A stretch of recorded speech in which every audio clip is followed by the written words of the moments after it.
श्री कृष्ण और अर्जुन के बीच क्यों हुआ था युद्ध, जबकि हिंदू धर्म ग्रंथों के अनुसार श्री कृष्ण और अर्जुन को दो शरीर और एक आत्मा माना गया है।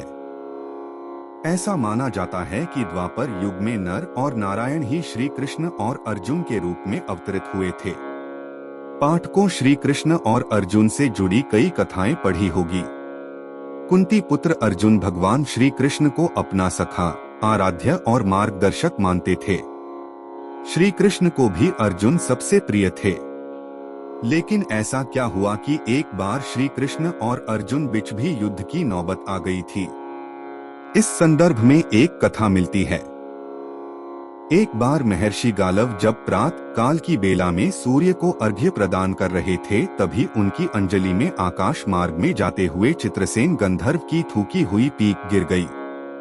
मुनि को इससे बड़ा क्रोध आया। वे उसे श्राप ही देना चाहते थे कि उन्हें अपने तपोनाश का ध्यान आ गया और वे रुक गए। उन्होंने जाकर भगवान श्री कृष्ण से प्रार्थना की। भगवान श्री कृष्ण ने मुनि की बात सुनकर तुरंत प्रतिज्ञा कर ली कि 24 घंटे के भीतर चित्रसेन का वध कर देंगे। ऋषि को अपनी प्रतिज्ञा के प्रति पूरी तरह संतुष्ट करने के लिए उन्होंने माता देवकी तथा महर्षि के चरणों की शपथ ले ली। गालव जी अभी लौटे ही थे कि देवर्षि नारद वीणा बजाते हुए भगवान श्री कृष्ण के पास पहुंच गए। भगवान ने उनका स्वागतातिथ्य किया। शांत होने पर नारद जी ने कहा, प्रभु, आप तो परमानंद कंद कहे जाते हैं। आपके दर्शन से लोग विषाद मुक्त हो जाते हैं, पर पता नहीं क्यों आज आपके मुख कमल पर विषाद की रेखा दिख रही है। इस पर श्याम सुंदर ने गालव जी के सारे प्रसंग को सुनकर अपनी प्रतिज्ञा सुनाई। भगवान की बात सुनकर नारद जी वहां से चलकर चित्रसेन के पास पहुंचे। चित्रसेन भी उनके चरणों में गिर अपनी कुंडली आदि लाकर ग्रह दशा पूछने लगे। नारद जी ने कहा, अरे तुम अब यह सब क्या पूछ रहे हो? तुम्हारा अंतकाल निकट आ पहुंचा है। अपना कल्याण चाहते हो तो बस कुछ दान पुण्य कर लो। 24 घंटों में श्री कृष्ण ने तुम्हें मार डालने की प्रतिज्ञा कर ली है। मृत्यु के भय से घबराया चित्रसेन इधर उधर दौड़े लगा। वह ब्रह्मधाम, शिवपुरी, इंद्रियमवरुण सभी के लोकों में दौड़ता फिरा, पर किसी ने उसे अपने यहाँ ठहरने तक नहीं दिया। श्री कृष्ण से शत्रुता कौन उधार ले। अब बेचारा गंधर्वराज अपनी रोती पीटती स्त्रियों के साथ नारद जी की ही शरण में आया। नारद जी दयालु तो ठहरे ही, बोले, अच्छा यमुना तट पर चलो। वहां जाकर एक स्थान को दिखाकर कहा, आज आधी रात को यहाँ एक स्त्री आएगी। उस समय तुम ऊंचे स्वर में विलाप करते रहना।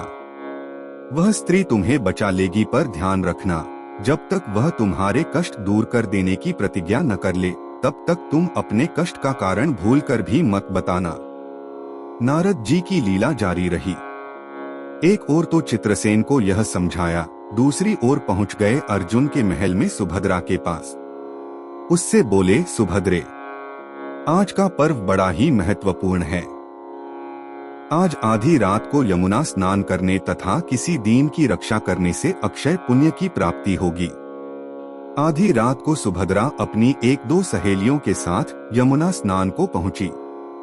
वहां उन्हें रोने की आवाज सुनाई पड़ी। नारद जी ने दीनोद्धार का महात्म्य बतला ही रखा था। सुभद्रा ने सोचा, चलो अक्षय पुण्य लूट ही लूं। वह तुरंत उधर गई तो चित्रसेन रोता मिला। उन्होंने लाख पूछा, पर वह बिना प्रतिज्ञा के बतलाए ही नहीं। अंत में इनके प्रतिज्ञाबद्ध होने पर उसने स्थिति स्पष्ट की।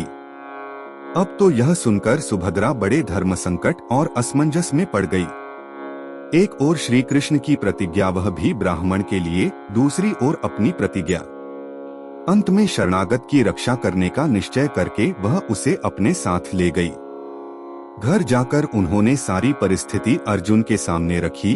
अर्जुन का चित्रसेन मित्र भी था। अर्जुन ने सुभद्रा को सांत्वना दी और कहा कि तुम्हारी प्रतिज्ञा पूरी होगी।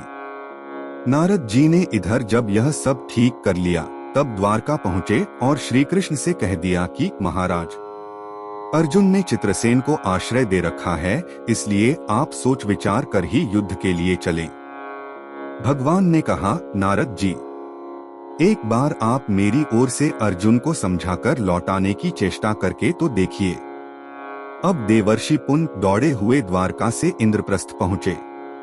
अर्जुन ने सब सुनकर साफ कह दिया, यद्यपि मैं सब प्रकार से श्री कृष्ण की ही शरण में हूँ और मेरे पास केवल उन्हीं का बल है, तथापि अब तो उनके दिए हुए उपदेशक क्षत्रिय धर्म से कभी विमुख न होने की बात पर ही दृढ़ हूँ।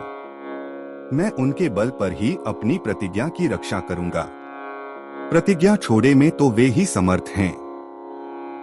दौड़कर देवर्षि अब द्वारका आए और ज्यों का त्यों अर्जुन का वृत्तांत कह सुनाया। अब क्या हो? युद्ध की तैयारी हुई।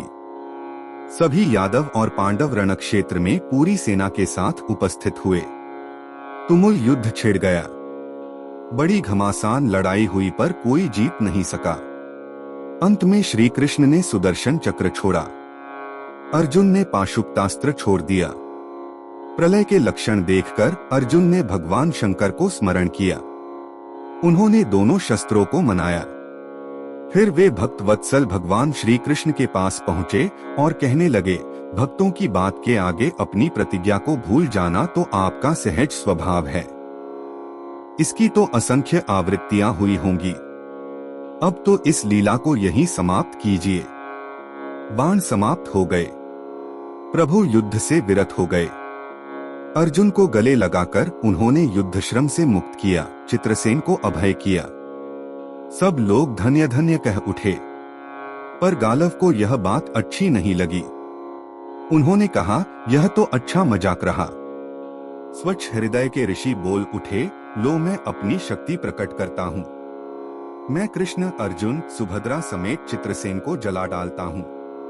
पर बेचारे साधु ने जो ही जल हाथ में लिया, सुभद्रा बोल उठी, मैं यदि कृष्ण की भक्त हूँ और अर्जुन के प्रति मेरा पातिव्रत्य पूर्ण हो तो यह जल ऋषि के हाथ से पृथ्वी पर न गिरे। ऐसा ही हुआ। गालव बड़े लज्जित हुए। उन्होंने प्रभु को नमस्कार किया और वे अपने स्थान पर लौट गए। ये वीडियो आपको कैसी लगी हमें कमेंट बॉक्स में बताएं और चैनल को सब्सक्राइब करना न भूलें।